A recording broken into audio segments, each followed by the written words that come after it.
Graça e paz, amados irmãos. Eu sou a Cristiane Flor e estou como coordenadora da EBD na Primeira Igreja Batista em Parque São Lucas. Oremos. Pai, que tenhamos nossos corações humildes, livres das amarras da soberba, da amargura e da autossuficiência, para que a sua graça seja derramada em nós. É a minha petição, em nome de Jesus. Amém.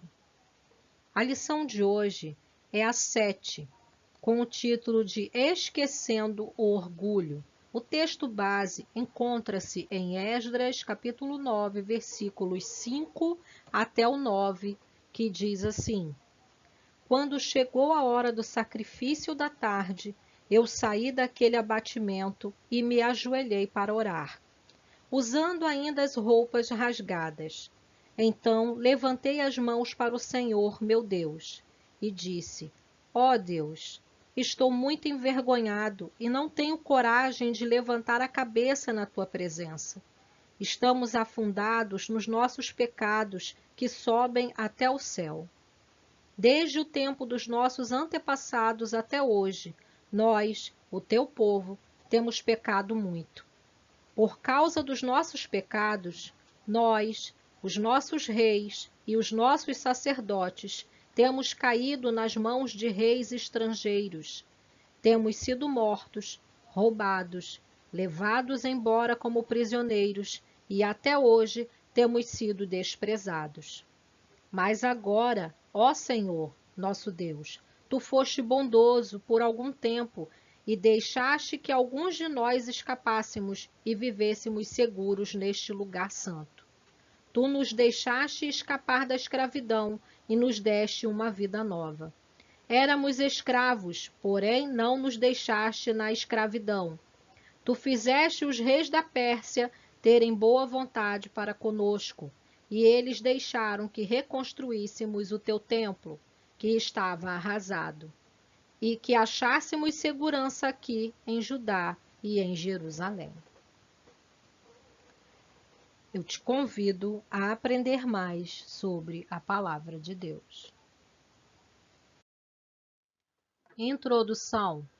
Nos livros de Esdras, Daniel e Neemias, exatamente no capítulo 9 deste último, encontramos a oração pela nação, uma oração de humilhação para a restauração do povo de Deus. Esdras fazia parte da tribo de Levi, era um exímio conhecedor das Escrituras e ajudou na reconstrução do templo destruído por Nabucodonosor. Esdras traz um avivamento para o retorno às Escrituras e para viver na centralidade da vontade de Deus. O recomeço, ou a restauração do povo, iniciou com um coração humilde e uma confissão de reconhecimento de pecados.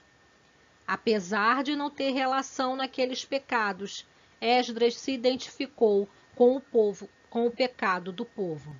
Essa atitude produziu o esvaziamento de qualquer sentimento de orgulho ou vaidade. Para vivermos uma transformação em nossa vida, precisamos esquecer o orgulho, reconhecendo onde caímos ou erramos. Após este reconhecimento, iniciamos o processo de reconstrução de uma nova história. Em Tiago, capítulo 4, versículo 6, ele diz assim: Mas o Senhor nos concede maior graça. Por isso diz a Escritura: Deus se opõe aos orgulhosos, mas concede graça aos humildes. Tópico 1.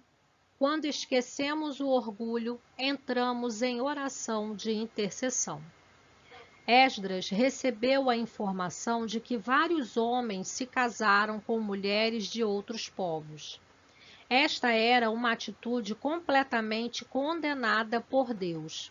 Leiam Deuteronômio, capítulo 7, versículos 3 e 4.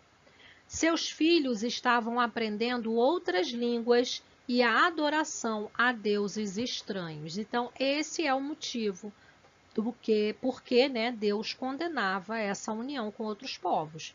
Porque eles acabavam, aprendendo línguas diferentes e adorando outros deuses. E Deus não se agrada com isso, né? Nós devemos adorar apenas um único Deus, né? O Deus Criador, e não falsos deuses. Então, Esdras estava transtornado com o que estava acontecendo e não apenas se humilhou, mas foi orar. Orar é buscar direção de Deus para a nossa vida, buscar solução para os problemas e crises. Por meio da oração, demonstramos total dependência diante das adversidades que se levantam. Então, assim, por que é importante orar? Porque quando eu oro, eu busco direção do nosso Senhor, né? Eu busco esse direcionamento, um aconselhamento vindo do Pai Celestial, né? Porque Ele mostra soluções que muitas das vezes a gente nem consegue ver, porque está ali naquele meio daquele turbilhão, né, de problemas ali, das crises, e a gente não consegue observar a saída daquela situação. E Ele mostra, Ele dá a todo aquele que pede, tá? E é importante a oração também, porque através da oração eu mostro a dependência que eu tenho do Senhor, tá? Que eu preciso ser dependente dele, eu sou dependente dele. E também demonstro a reverência ao Senhor. Então é por isso é importante orar.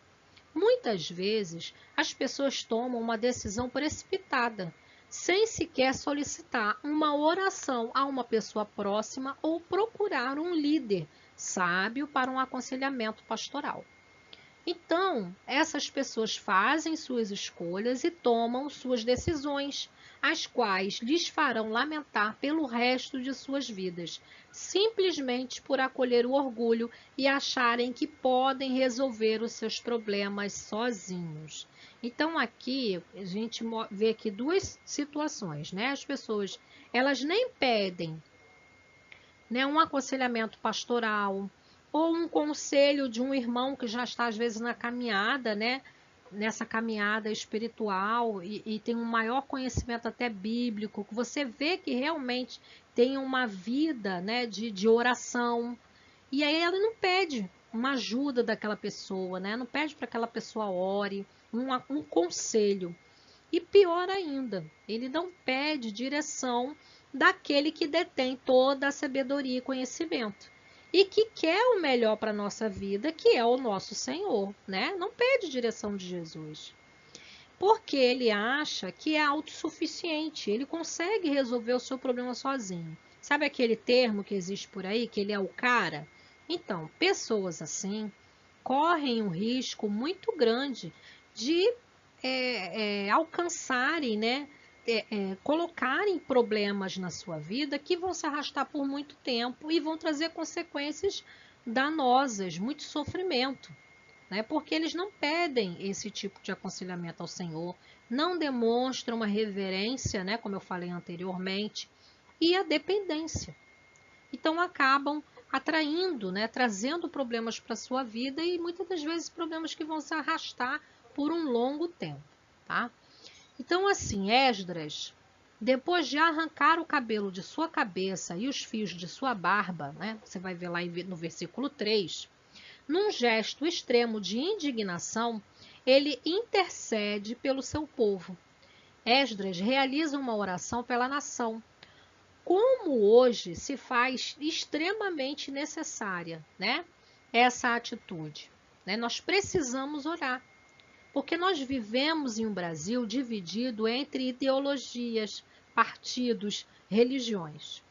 Nós precisamos deixar de lado a nossa visão pessoal e o orgulho e atuar intercedendo para que este Brasil supere todas as adversidades. Precisamos ser um povo cristão que não se permita dividir pelos interesses humanos, partidários e ideológicos, mas que clame pelo valor do indivíduo, praticando a oração intercessora, buscando verdadeiramente a libertação do povo, não só social e economicamente, mas, sobretudo, espiritualmente. Em 1 Timóteo capítulo 2, versículos 1 e 3, ele nos aconselha o seguinte: antes de tudo, recomendo que se façam súplicas, orações, intercessões e ação de graças por todos os homens, pelos reis e por todos os que exercem autoridade, para que tenhamos uma vida tranquila e pacífica, com toda a plenitude e dignidade. Isso é bom e agradável perante Deus, nosso Salvador. Então, a gente tem aqui já esse conselho, né? Em 1 Timóteo, que ficou para nós, né? Que nós devemos orar por todos os homens. No caso, aqui o nosso país não tem rei, né? Tem presidente. Então, pelo presidente, pelo governador, pelo nosso prefeito, todos aqueles que exercem algum cargo de autoridade, para que todos nós tenhamos uma vida tranquila e pacífica. O que a gente pede? Pede para que eles tenham sabedoria, e sabedoria principalmente vinda de Deus, porque Ele quer o melhor para todos os homens, né? Então esse já é o conselho aqui que a palavra de Deus deixa para nós. Tópico 2. Quando esquecemos o orgulho, nos identificamos com o próximo.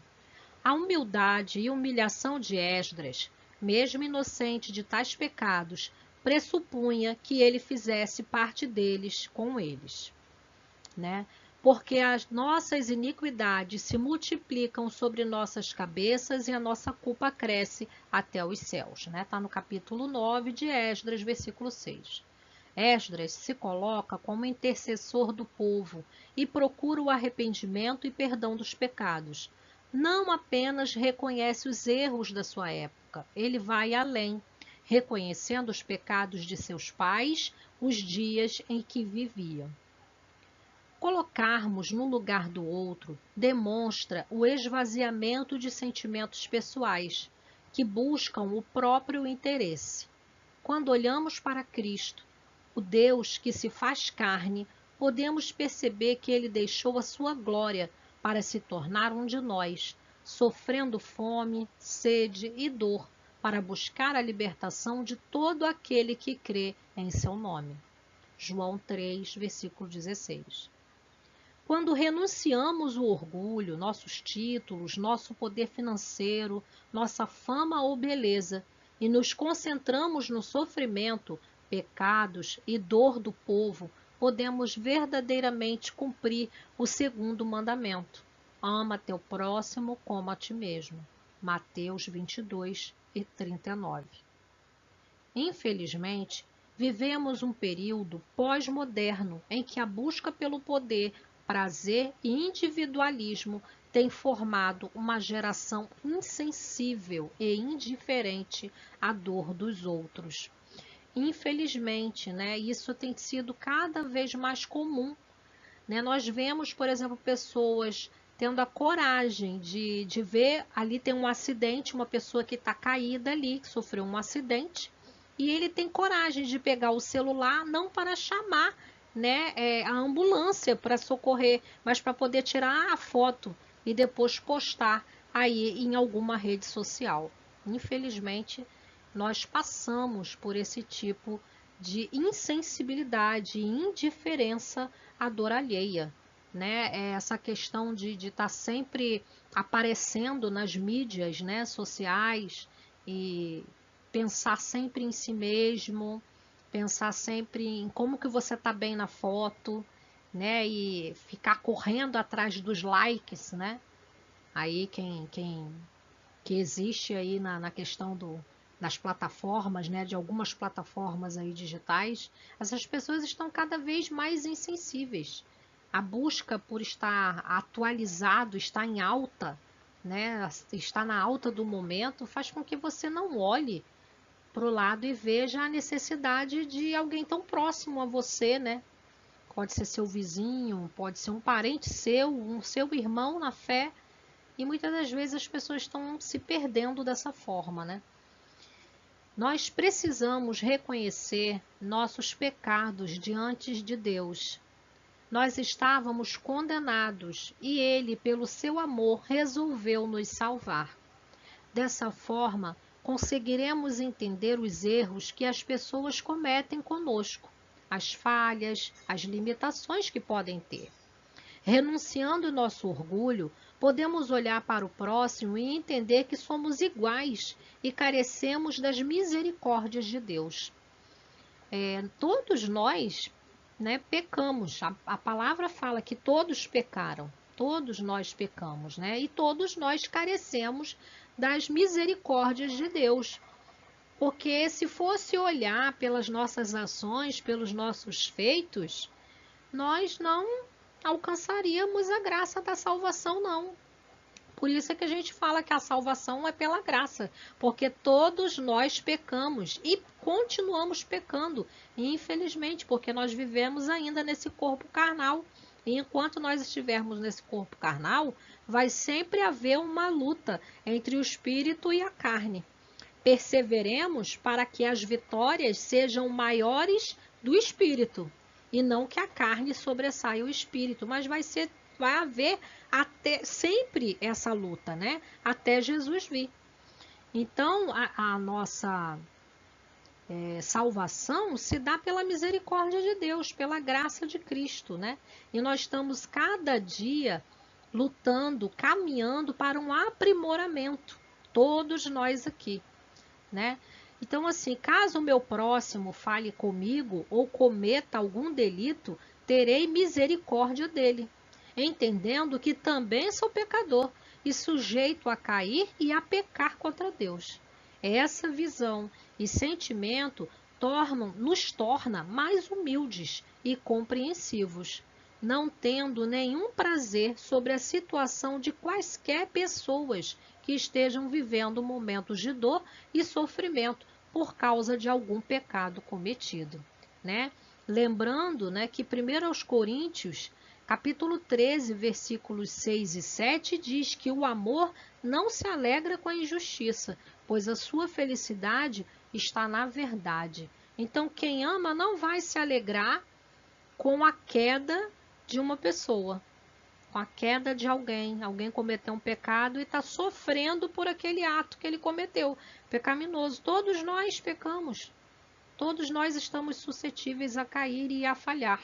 Então, nós não devemos nos alegrar com isso, porque o amor, ele se alegra na verdade, né? E Deus não se agrada de quem fica se alegrando com a queda alheia. Pelo contrário, Ele espera que você ore e interceda por aquela pessoa que caiu. A própria palavra fala: quem está de pé, olhe, observe, ore, para que não caia. Tópico 3. Quando esquecemos o orgulho, entendemos que somos abençoados em meio às lutas. Judá permanecia no cativeiro dos babilônicos, e a Pérsia, uma potência estrangeira, estava lhe favorecendo, permitindo o retorno a Jerusalém, a construção do templo e a reconstrução das muralhas.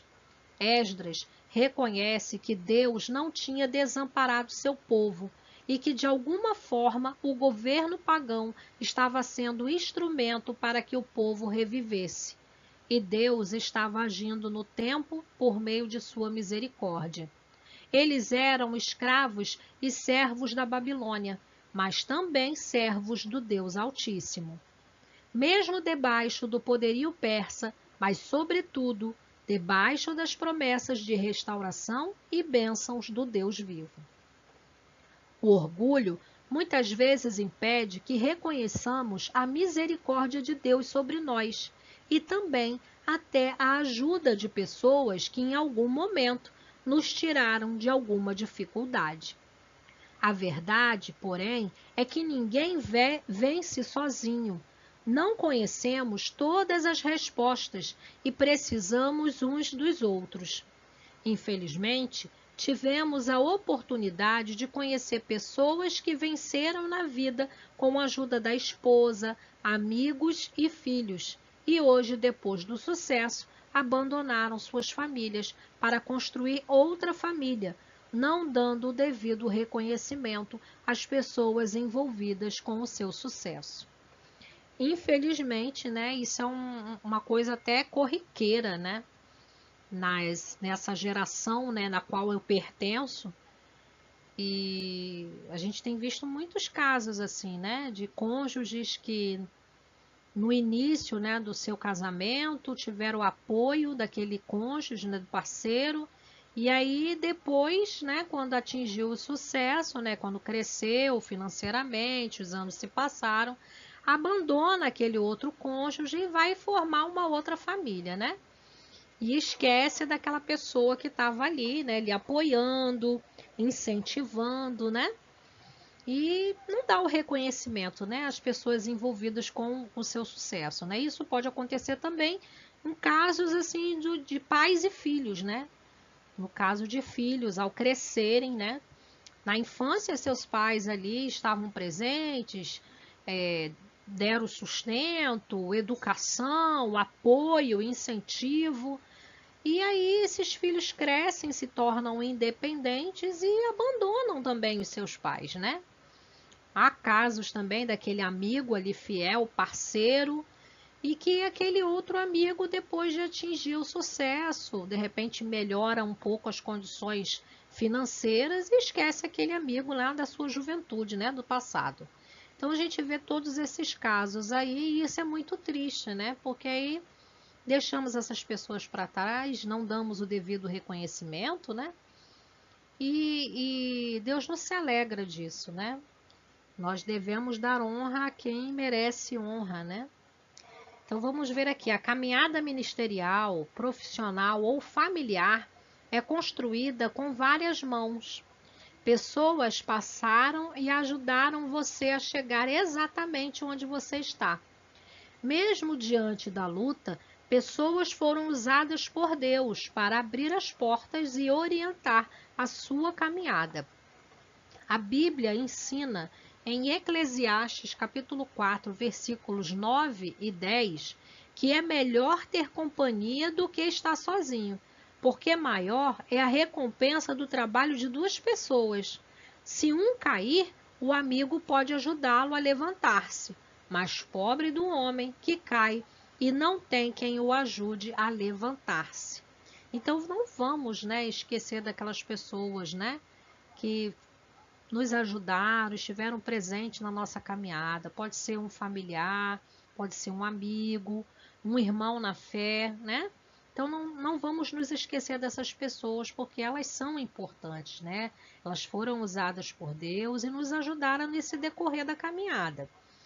Esdras reconhece que mesmo diante da servidão, Deus estendia a sua mão misericordiosa para abençoar o povo. Agradeça a Deus, mesmo que as lutas estejam duras e constantes em sua vida. Ele permanece no trono de glória, comandando e dirigindo o universo. Ele não esqueceu de você. Ele prometeu estar conosco todos os dias até a consumação dos séculos. Leiam Mateus 28, versículo 20. E em 1 Tessalonicenses, capítulo 5, versículo 18, diz assim: Deem graças em todas as circunstâncias, pois esta é a vontade de Deus para vocês em Cristo Jesus. Lembrando que Deus tem um propósito nas nossas vidas, né? E Deus, a vontade dele é boa, perfeita e agradável para nossas vidas. Então lembremos sempre de dar graças em todas as circunstâncias e continuarmos perseverantes na caminhada e confiantes no nosso Senhor, pois o que ele prometeu, ele cumpre.